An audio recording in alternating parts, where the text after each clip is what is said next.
Magandang umaga. Makaiga natagpuan patay ang isang dermatologist sa loob ng inuupahang bahay sa barangay Kaunlaran, Quezon City.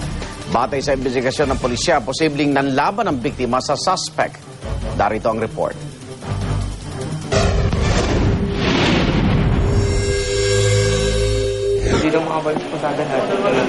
Pasado alas 2:30 ng madaling araw nang mabasag ang katahimikan sa Batay Street, Barangay Kaunlaran, Quezon City. Isang lalaki kasi ang natagpo ang patay sa loob mismo ng kanyang tinitirahan. Pagpasok pa lang ng pintuan, bakas na ang nagkalat na dugo mula sa kwarto hanggang kusina, kung saan natagpuan ang biktimang kinilalang si Russell Fritz Saliganan. Kwento ng kanyang kapitbahay, may narinig siyang mga kalabog mula sa tinitirhang bahay ng biktima.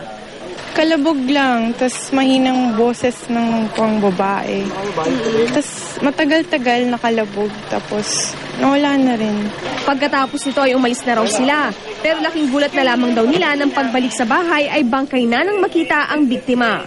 Kanina, pag-uwi namin, mga alas 12, napasilip lang akong ganun kasi bukas yung ilaw, tas nakita ko may paa, tas duguan na.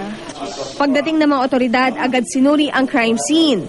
Sa ayos ng biktima po, kung mapapansin po natin, mayroon po siyang sugat sa kamay na kung baga indikasyon ito na nagkaroon pa siya ng pagkataong lumaban.